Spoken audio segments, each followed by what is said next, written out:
So first of all, good morning, everyone. Thanks ever so much for joining us. It's lovely to see you all on the call this morning. We've got quite a few people in this morning, so that's always nice. Lots of the 3SE team. It's almost a bit more nerve-wracking when your colleagues are on the call, I think, sometimes.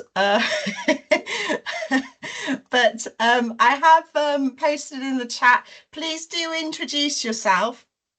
One thing we really like to do at 3SE is to facilitate networking, and online is no different. So please do introduce yourself.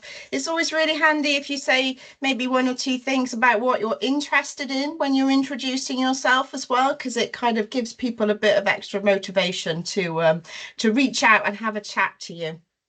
Also pop in your email address. That's always handy, isn't it? But yeah, hopefully that'll be helpful, and you never know, you might find some more useful contacts as a result of today's session. So for those of you who are familiar with the 3SE series of members webinars, I'm Catherine Jennings. I'm director at 3SE. Normally, I just introduce these things and then I sit back and have a very lovely hour where I kind of just listen in and have a jolly old time. But for some reason this morning, I volunteered to deliver the session. So bad news is you're stuck with me for the whole hour.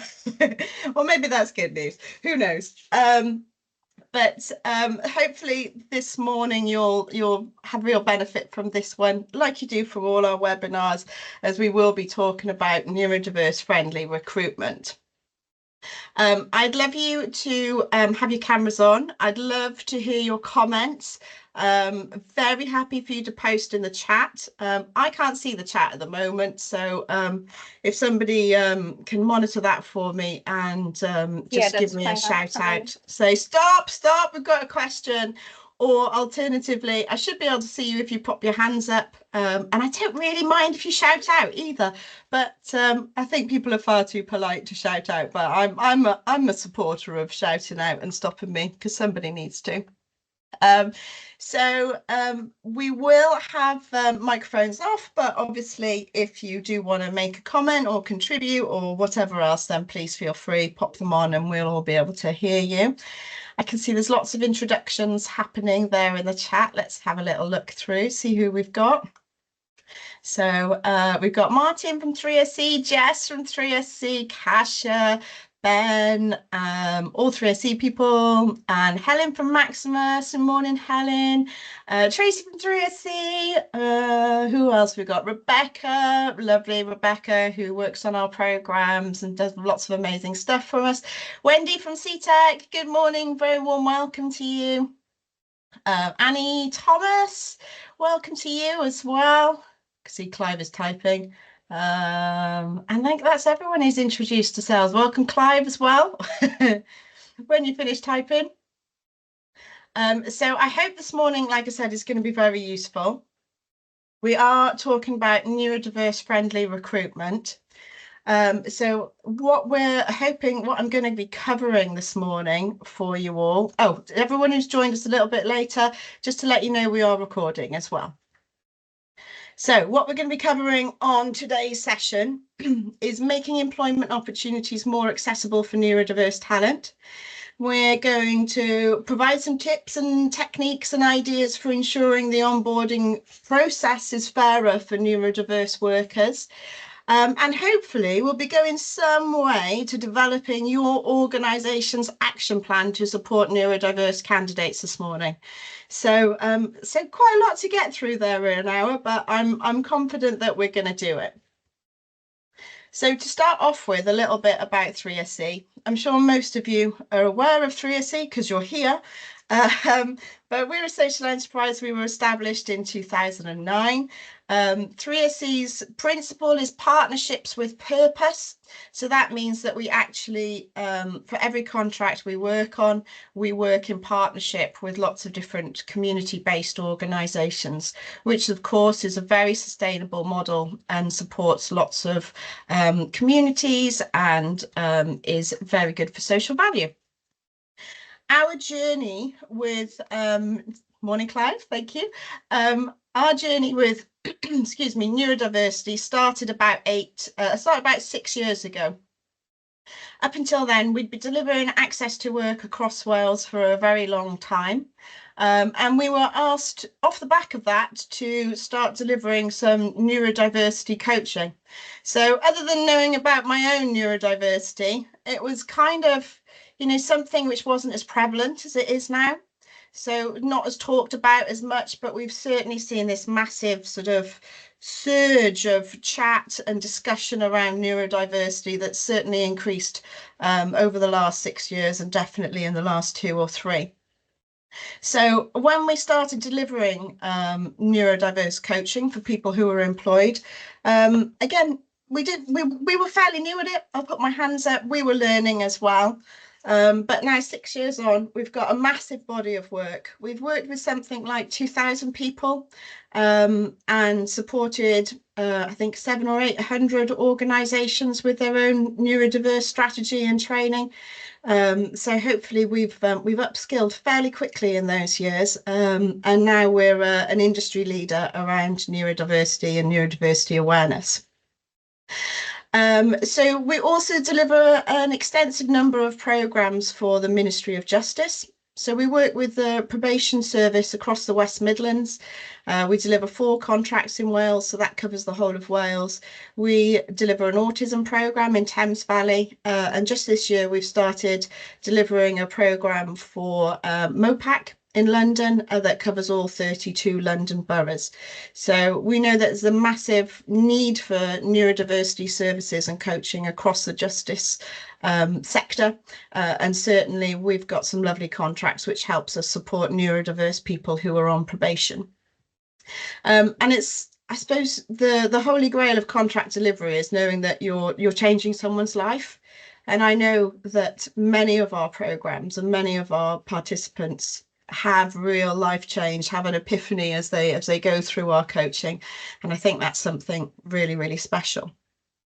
Kasia, who's on the call as well, has been driving our employability neurodiversity programs over the last couple of years as well. So I'm delighted that we also provide neurodiverse coaching to people who are unemployed, because we know that people who are neurodiverse will often struggle to participate in mainstream provisions. So it's a really lovely opportunity to work with people like Maximus and Ingeus to support their neurodiverse clients who are looking for employment. So that's a bit about us and kind of what makes us specialists in this particular area. What I'd like to do now is I just want to make sure we're all on the same page in terms of our understanding around neurodiversity. So headline there, around about 20% of the population, the general population worldwide actually is neurodivergent. But what I want to tell you today is actually we're all neurodivergent. Everybody's brain is different and works differently. But we use the term neurodiverse, neurodivergent, neurodiversity for people who think a little bit more differently, whose maybe their brains work in a way that is more different to neurotypical people.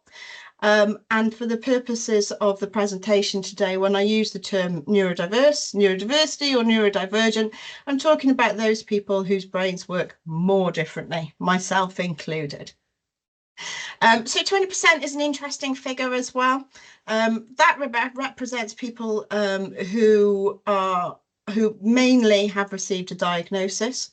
So it's probably under what the reality is. So there's probably a lot more neurodiverse people. I mean, everyone on the call knows someone who has something typically, and certainly we've seen the rise of diagnosis, and we've seen the rise of more people identifying, particularly women and people from a background that maybe hasn't been identified previously, who are now identifying as neurodivergent.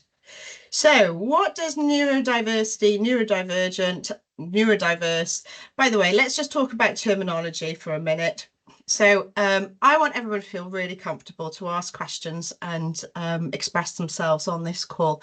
So please don't worry about the terminology. my viewpoint is I'd much rather people have conversations and get some of the words not quite right, rather than not have those conversations. So this is a really safe place. Nobody's going to judge you, and actually everybody will be really thankful that you've got involved. So please don't worry too much about the terminology and saying the wrong things or being hesitant about it. So there's an umbrella there, which does suggest neurodiversity is an umbrella term. There are lots of different conditions that come under it, and certainly more conditions are being included, and we're changing terminology all the time around neurodiversity. As I've already said, it does mean brain difference. So neuro, brain, diversity, difference, put them both together, and then you've got neurodiversity. Right, so here's your first task. Did you think you were going to come here and sit nice and quietly and relax for an hour? I'm afraid you're not. So what I would love you to do is pop in the chat for me any neurodiverse, any neurodivergent conditions that you know. I'll give you a couple of minutes to do that.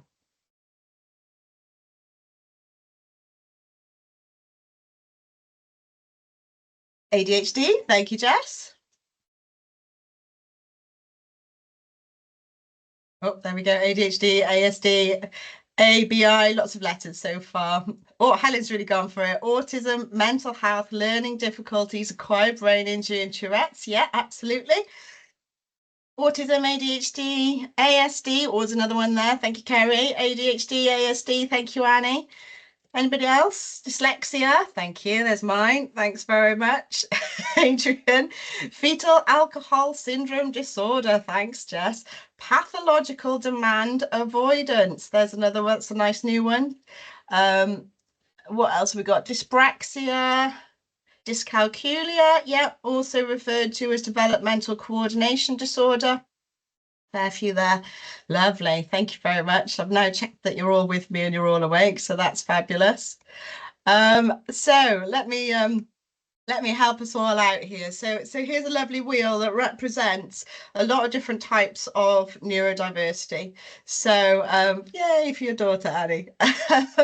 There we have a range of different terms, different terminology there. So a couple of those we've identified. In fact, nearly all of them, actually, I think we've identified in the chat. So well done, guys. You're clearly ahead of the curve.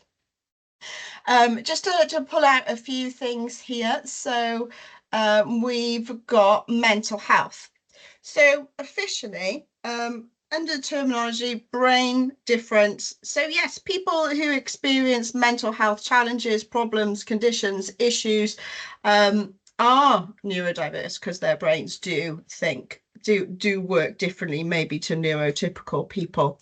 But what I really want to focus on is, for a long time, mental health challenges have been kind of lumped in together with neurodiversity.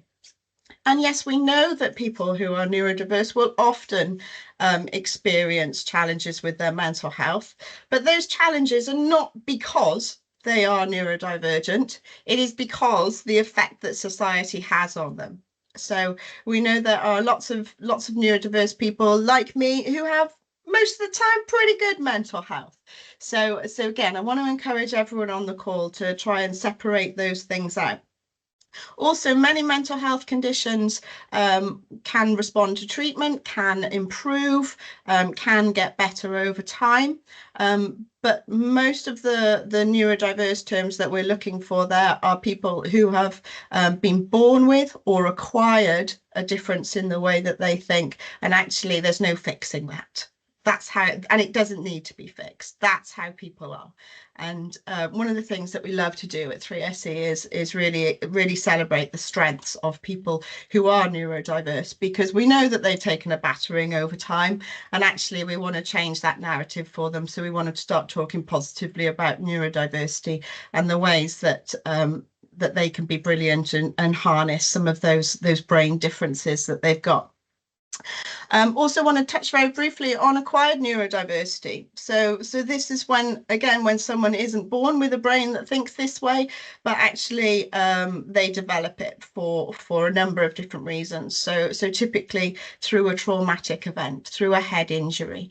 And actually we know that certainly in the prison population, it's thought that around about 60 to 70% of men, particularly who find themselves in prison, actually experience an ABI, and then that can lead to a discovery of neurodiversity.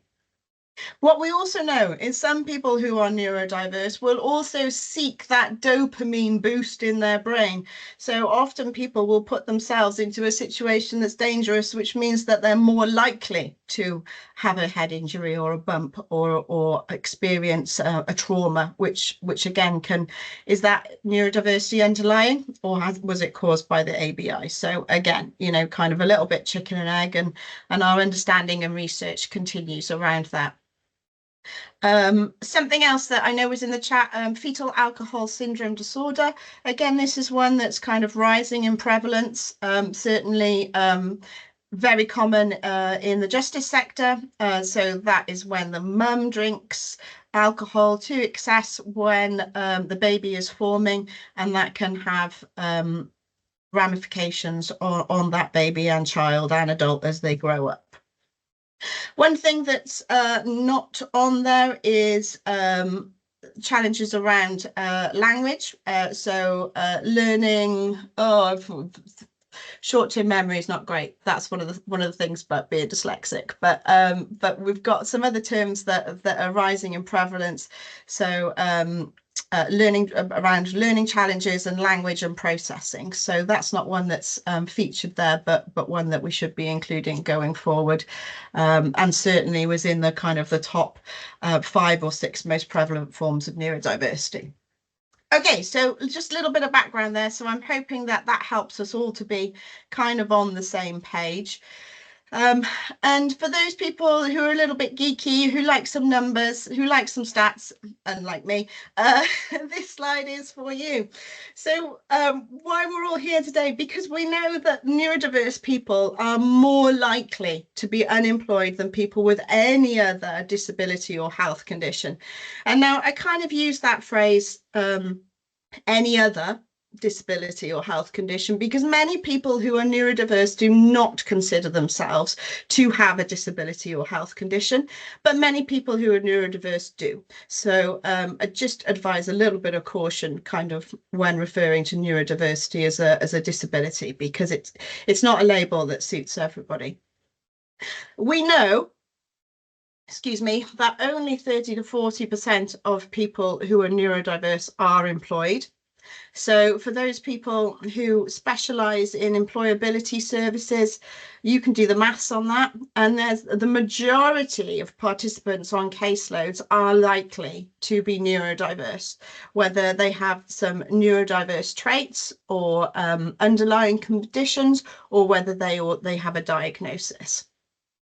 I also want to talk a little bit about diagnosis, because not everybody who is neurodiverse has a diagnosis. Some people choose not to seek a diagnosis. Some people will never get a diagnosis because they do not tick enough boxes in one column to get them over the diagnosis line, but might have a broad range of challenges which mean that actually life is a lot more difficult for them. So none of the programs we run at 3SC ask people to have a diagnosis in order to take part. We will accept anybody who feels that they have neurodiverse traits. And just to bring it back to recruitment, I would encourage you all to adopt the same methodology when you are recruiting people and supporting people, making a diagnosis not necessary to providing support, because access to work don't need a diagnosis for people to take part in their programs for when they're seeking support around neurodiversity, and neither should employers when making reasonable adjustments. Probably what the most marginalised group out of our neurodiverse friends are people with autism. We know that only 22% of people with autism are employed. And actually employed full-time autistic people as around 16%.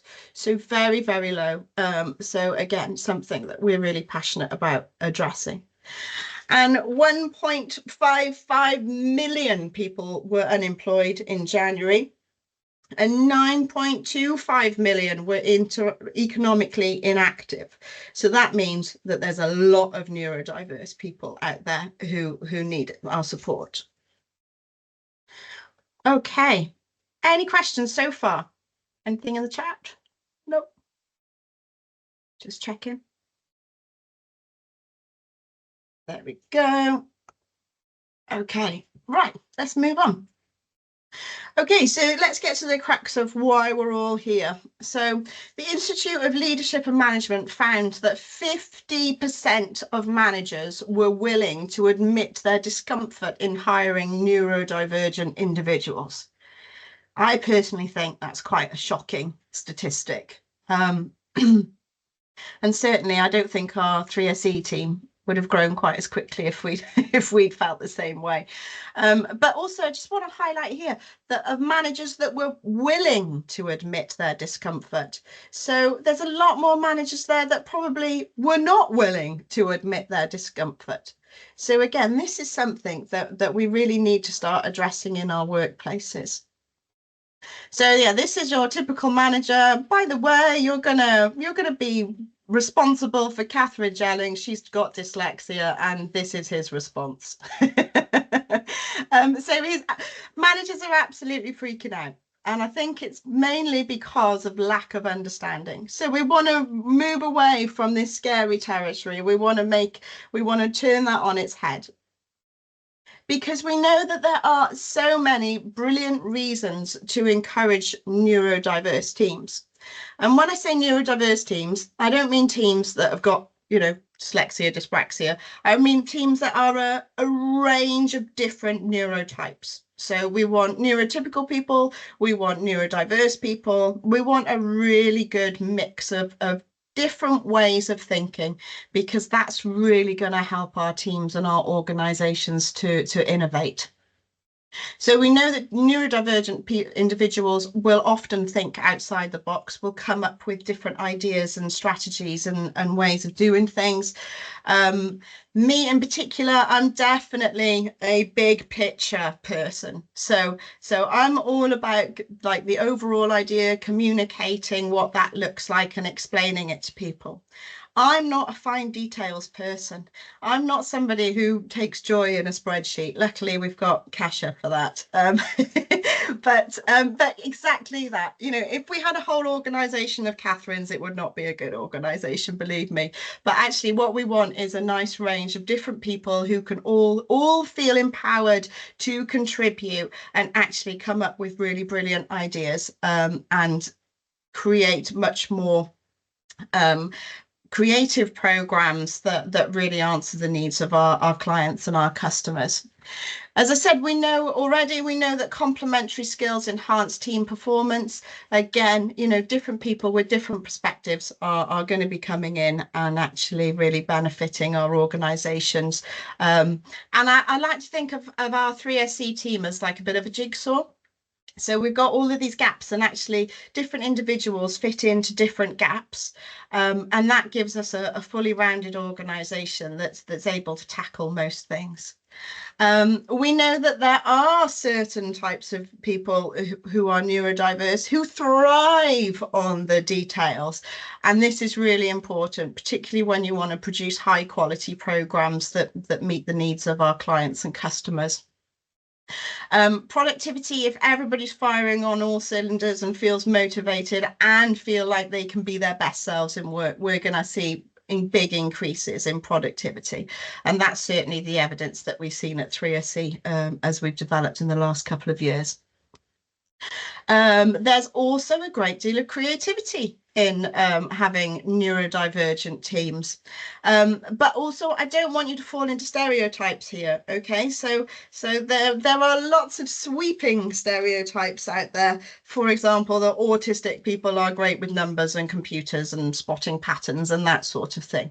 That's true. There are autistic people who are great at those things, but there are also autistic people who are fantastic musicians, performers, comedians, singers, actors, so please don't think, you've met one autistic person who is like this, that every other autistic person is going to be like that. For myself as a dyslexic person, I love reading. So I say this all the time, because doesn't that mean I can't be dyslexic if I enjoy reading? I am dyslexic. It just means that I don't experience the same challenges as the next dyslexic person. So really, it's all about personalisation. So those people who offer person-centered processes, this is the holy grail, really.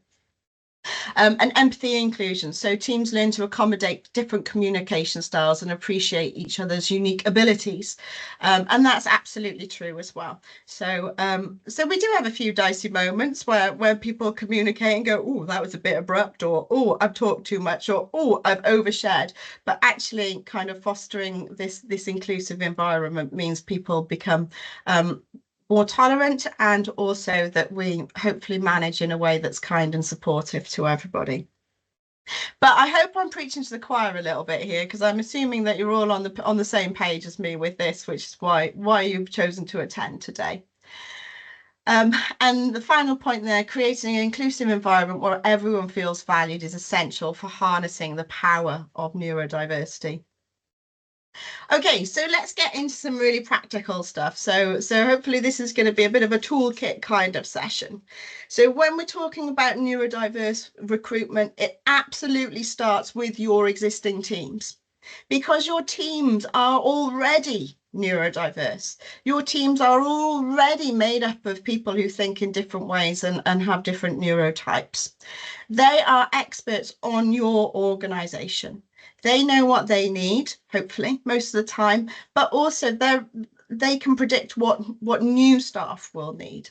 So the starting point for organizations becoming more neurodiverse friendly around their recruitment and their strategy is to really start with your existing teams. I would always recommend that every organization has a plan around neurodiversity. They have inclusive policies, procedures, and we'll talk a little bit more that in respect of recruitment onboarding as we go through. But key to this is providing things like training, awareness sessions, to make sure that everybody in the organisations feels really confident with neurodiversity. And those people who are neurodiverse in your organisations also feel really confident about sharing their own experiences and how they see the world and what will help them to be their best selves at work. I think at 3SC we're also kind of getting to a point where the more neurotypical people are getting a bit like, oh yeah, they're all banging on about their neurodiversity again. And actually the neurotypical people are starting to be those who are kind of in the minority with us. But yeah, it's about valuing everyone and making sure that everybody feels really confident around neurodiversity. Other good ideas include having a well-being, inclusion, or champions or groups, so that neurodiverse people and people of any of the protected characteristics feel like they really have a home and somewhere where they're able to exist and belong. And we'll go on to talk a little bit about reasonable adjustments as well later on in the presentation. Okay, so hopefully we've done all of those things. We've gone from our terrified managers and workers, and now everyone's starting to feel a little bit more chilled out about neurodiversity, a bit more confident, maybe not as chilled out as this guy, but certainly are well on their way to feeling very comfortable and making neurodiversity normal, to use that phrase. Okay, so step 2, we've got our existing teams comfortable and confident and zen about neurodiversity. So let's talk a little bit more about recruitment.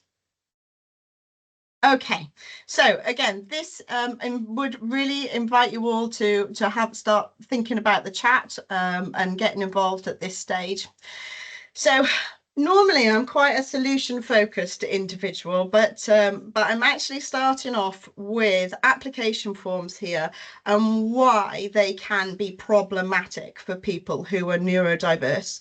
So there's some reasons that we've got on the screen there. So we know that job descriptions, there's a temptation when you write a job description just to throw everything in it, to take a template, something that you've done before, copy and paste it all, and then throw in a load of extra things just to make sure you've got everything covered. And actually, that's really not a great way to do things. So long, wordy, unnecessary job descriptions. Oh, the sun's just come out in Cardiff, so hopefully you can still see me all right. And then moving on from that, we've got pages and pages of application forms. So how many times have people seen an application form that goes over 6, 7, 8 pages and thought, oh my goodness, this is just too big to even to get started with? The use of jargon and complicated words. Now, I know in the justice sector and also in the employment sector, we're really guilty of using lots of acronyms and jargon, which again, is not helpful. So alongside our massive application, so our huge pages and pages of application forms, we've also got this huge application pack. Again, we've thrown everything into it and what the organisation is like, their values, what the job works like, what we've worked on, the application pack. Maybe there's some additional screening pieces in there. And before you know it, you've got like a 30-page application pack. Again, really off-putting. Adverts are often advertised on websites with poor accessibility. That's something that's really worth looking into and making sure that we try and avoid. Auto screening. Auto screening is like the nemesis of the neurodiverse person because you're looking for specific terms, phrases, and actually, if you and that is very geared towards a neurotypical person. If you're a person who thinks differently, you're not going to use those terms in your phrases, so you're automatically going to be screened out of those auto screening processes. And assuming in terms of recruitment, the one size fits all. And above all, we know that, yeah, we can be disability confident. We can put nice things on our application packs, but any type of disclosure is really scary. And actually, any time that we're different to the next person, people can feel really conflicted about that and not know what to do. And there's a lot of interesting research about whether it's what people who just disclose a disability or a neurodiversity, how they perform against people who don't. So yeah, there's also, works into our own unconscious bias, which we've all got. So yeah, just a point on that. So this is where you need to do some stuff for me now. So we've talked a little bit about the problems. How do you think we can make the application process more neuro-inclusive? So I'd invite you, you can talk, you can shout out, you can tell me what you think, you can post your answers in the chat. But if I just go back a screen, these are the problems. How are we going to solve it, guys? What do you think?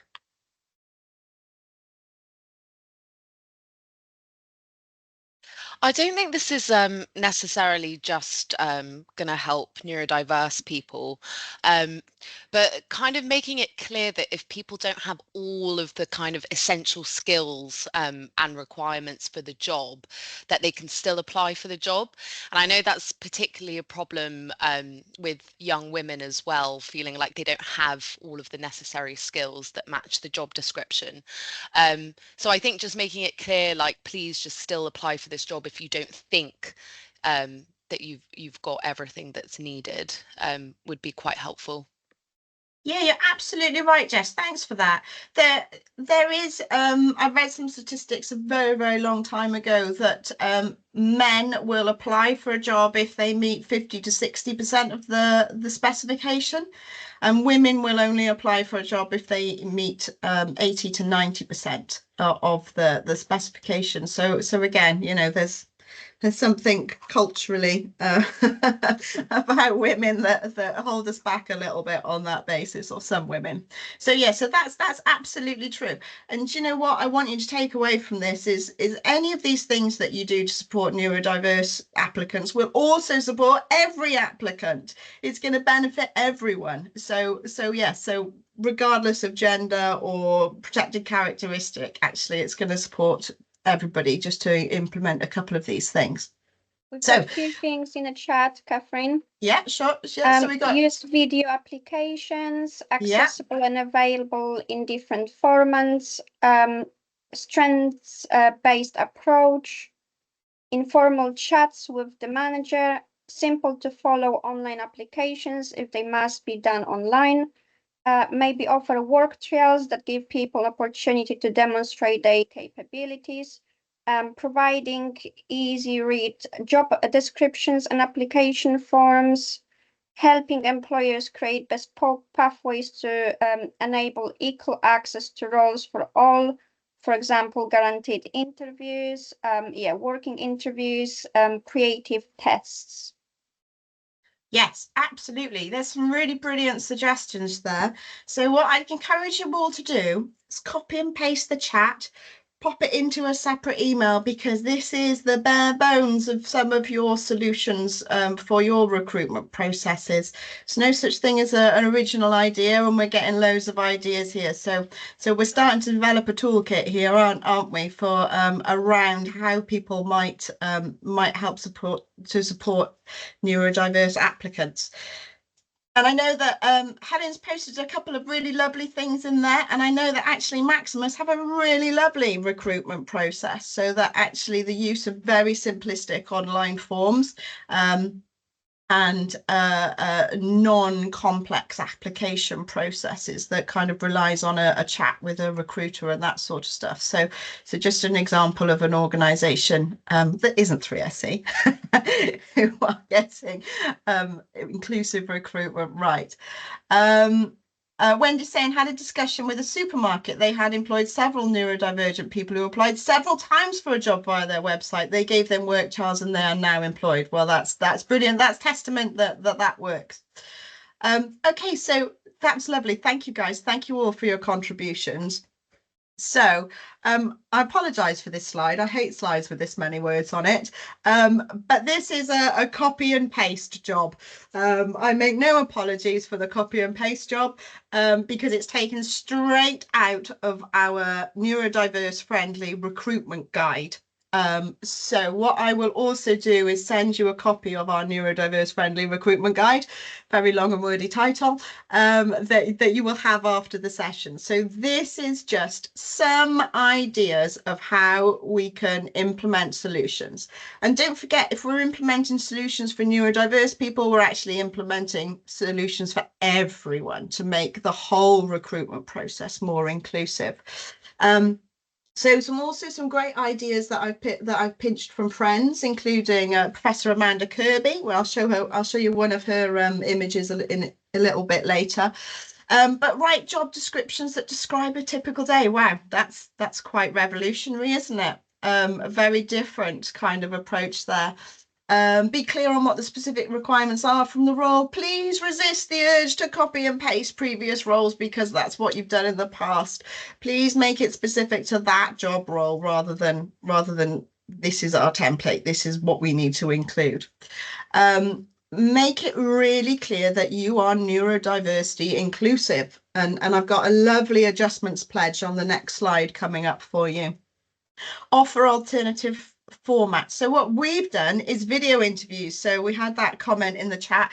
Video interviews are a really great way to see what that person is like, what their personality is like. And I think we're definitely moving into a phase where we are more interested in what that person brings to the role and what they're like on a daily basis, how they interact, what they do, rather than what they look like on paper, because we know often people some people will not necessarily present their best in a written format, but actually kind of seeing a living and breathing person, albeit pre-recorded, is actually really wonderful. We know application packs can be made easy read. We can do them in a range of different formats. How about, just talking through it? That's again a new take on it. So this is a really key one. So where you've got some new changes to your application processes, test them out with your existing teams. Do they work for your existing teams? What else can we pull into it?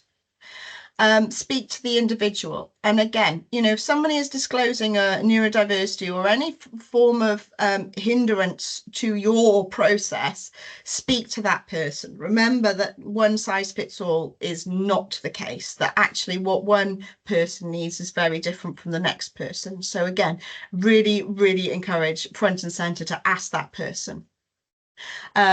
Use a real person, avoid that auto screening process if you possibly can, and ensure that documents that are provided are accessible and can be adjusted so that they adhere to kind of ways of being manipulated on software programs or already in clear formats, etc. So some lovely ideas there, and lovely ideas in the chat, and you'll have some more in our toolkit that we send out.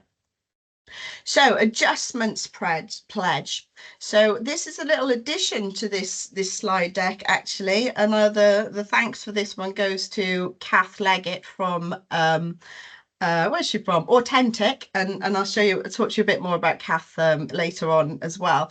That it's a really good idea to have an adjustments pledge. So you probably all have something in your recruitment packs that say we are a disability confident employer, we are an inclusive organisation. So that for me is kind of pretty much baseline. So as a minimum, we want to be seeing something on your applications, on your adverts that say we are an inclusive and neurodiverse friendly organisation. So that's kind of basic. If we want to go another step further, we could say please contact with a named contact, email and phone number to talk through any reasonable adjustments we may be able to make for you. So again, this is where your champions come in, your people who are advocating within your organisations to be able to support new applicants. And if we want to go like the whole way, we can provide some examples. So examples of adjustments we have made in the past include, and then list them out. And then, but above all, talk to us about what might help you. Because I think there's a real thing with the neurodiverse community that people sometimes don't know what adjustments they need. So, when you think about it, it makes sense. You don't know what you don't know. If you never tried something, you don't know if it makes a difference.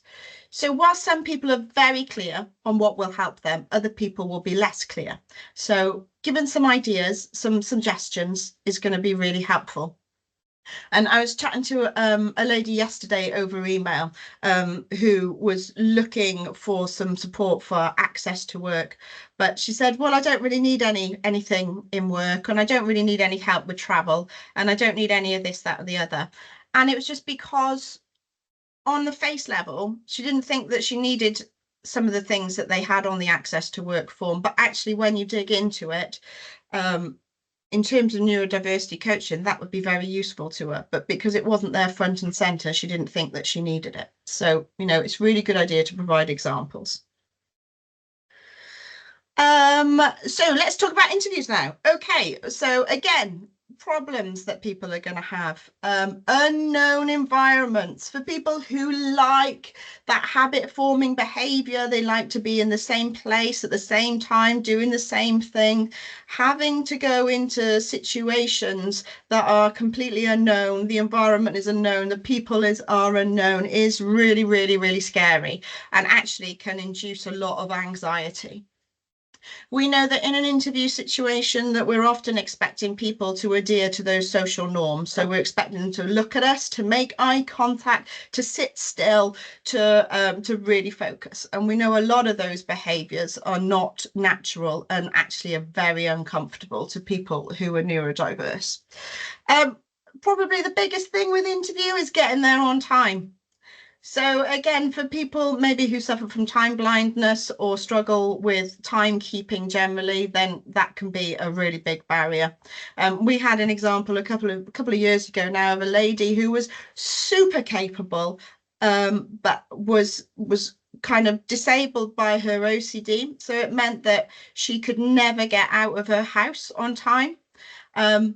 And she was late for all her appointments all the time. So she was never going to be able to kind of function in that interview environment where you had to be a certain place at a certain time.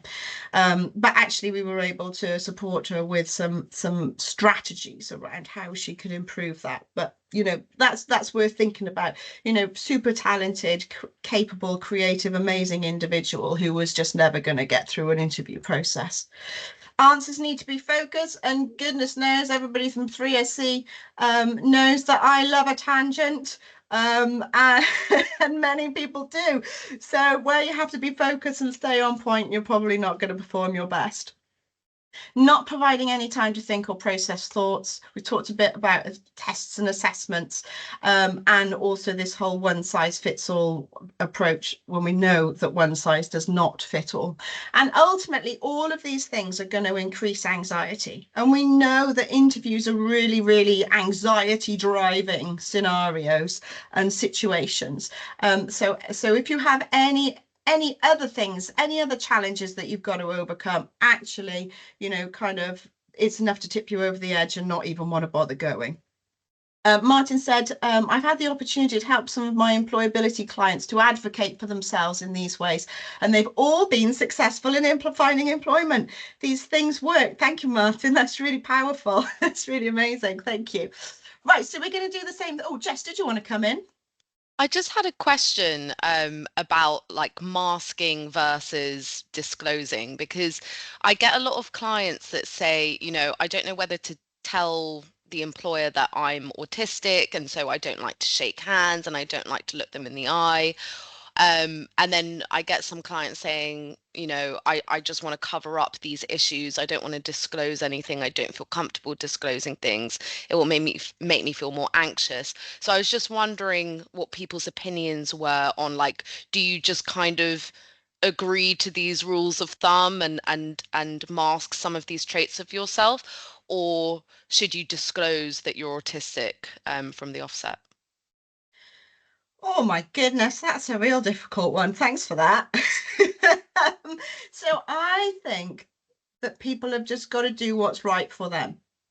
And I don't think there's any rules. I would often say that, you know, with my, you know, power to the neurodiverse people hat on, yeah, absolutely disclose, tell, you know, put that out there, you know. But actually we've still know, you know, the stat at the start that 52% of managers are going to be really nervous about that. And I think it's really down to the individual. So if I use myself as an example, so I'm very happy talking about my neurodiversity. I'm very happy talking about dyslexia and dyscalculia and how it affects me and how it's affected me over the years. I have been at 3SC for 11 years now, so it's been a very long time since I've been to an interview. But where I see that form where it says, you know, do you need any reasonable adjustments to attend?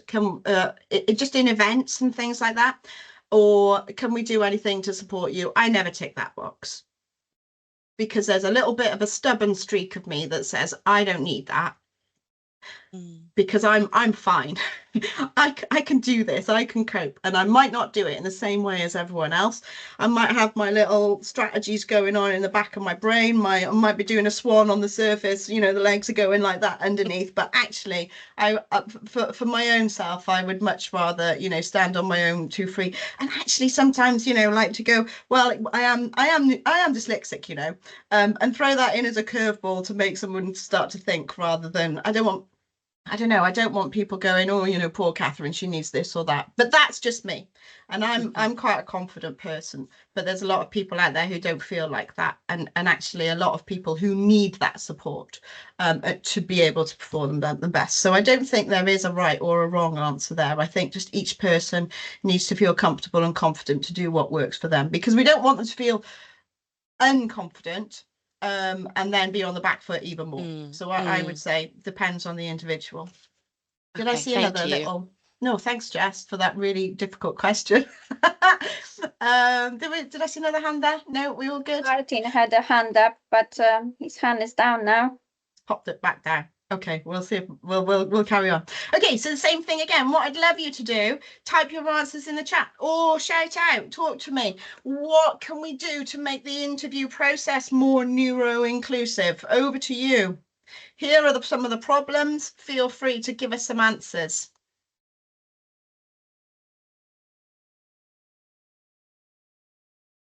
Answers ahead of time. Sorry, I was thinking about the slides then. I was thinking, oh, have I just shown you the wrong slide?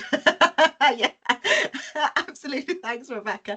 Yes, yeah, real basic, isn't it? That actually we just need to share the answers with people. We need to share the questions in advance. And if you don't do anything else, do that, because that helps everyone, because we want everyone to be performing at their very best.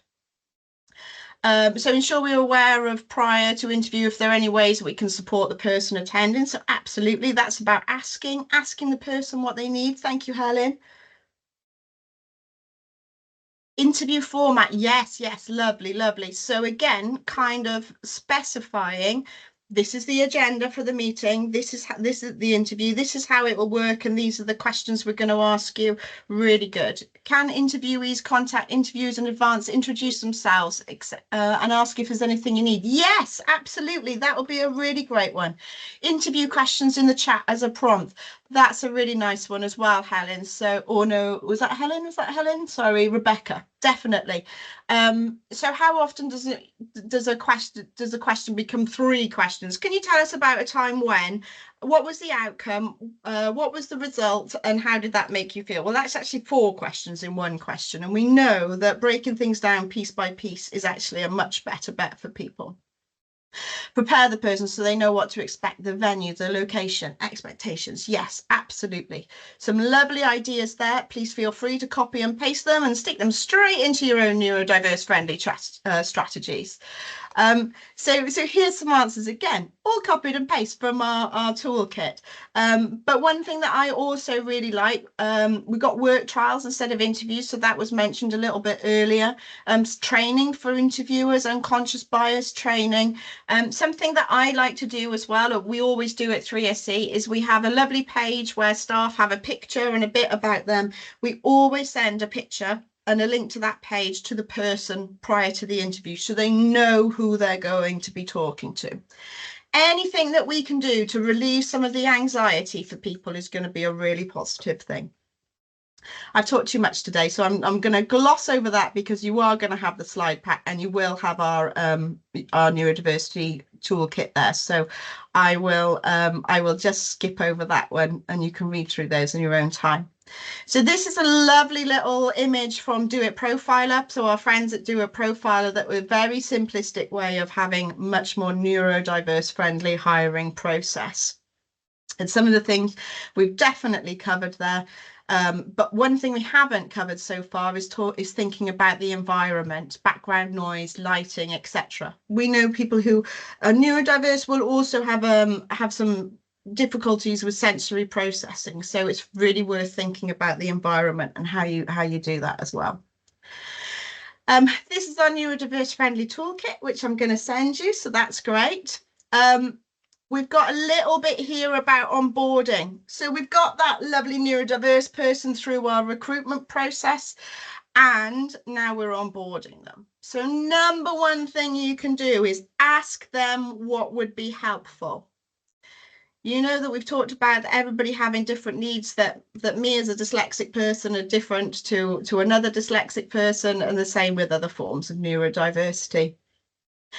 Helping people know what to expect is also a really good thing to do. Do a little video, walking into the office, walking up to their desk. If they're in an office, here's your desk, you know, and sending that to them. So again, all of those little things that you can do to help relieve some of the anxiety about not knowing what to expect. And we've got a bit about tell them about what you do, so that they can be confident that actually they're going to be embraced and welcome, and their neurodiversity is something that you really value. Tell them about those inclusion champions, wellbeing groups, training you've got coming up around inclusion and neurodiversity. Think about access to work and also embrace reasonable adjustments. Now, on reasonable adjustments, the perception from a lot of employers is they are really expensive and going to cost you loads of money. But actually, yeah, sorry, I'm overrunning a little bit, but you'll have the recording. Actually, we know that many simple adjustments can be very, very cheap. Some of them are completely and utterly free. And what I'd love to do is direct you to this article here written by our colleague Sarah Bridgman, 6 reasonable adjustments that any manager can make. And 5 of those adjustments are absolutely free and do not cost anything. One of them is neurodiversity coaching, but we would say that. So other things that you could do: real deadlines, working from home, email policies. You are not expected to reply within 10 minutes of receiving an email. You know, just setting out all of that sort of thing to support people so that they feel that they know and understand those processes. And normalize the use of support equipment. So we know that from Access to Work that there's probably a whole mountain of support equipment sat in the corner of offices. But for those of us who wear glasses, you wouldn't think twice about putting your glasses on in the morning to read your computer, to do your emails, etc. So why should anything else that anybody needs enable them to do that? Whether it's headphones, whether it's screen filters, anything else like that. We need to normalize the use of equipment. And we've got a neurodiversity toolkit for that, so I'll send that out too. I did say that I was going to do a quick nod to Kath Leggett, so she's going to do a webinar all about reasonable adjustments, and we've got that one coming up soon. So that's definitely one to look out for. So finally, we've got our toolkit. So this is basically all we've been through on the session this morning. We're going to consult our existing teams. We're going to create confidence with training and awareness raising. We're going to develop our own approaches to neurodiverse recruitment. We're going to have supportive recruitment and onboarding, and we're going to get ready to implement support and make it normal. And if you need any help with any of those pieces, then please do let us know. That's me. I'm aware that 1 minute over time, that's not so bad. But if we need to dash off, I completely understand. But if anyone does have any questions or comments or anything else that they want to make, then please do shout out. So much, Catherine. That was really interesting.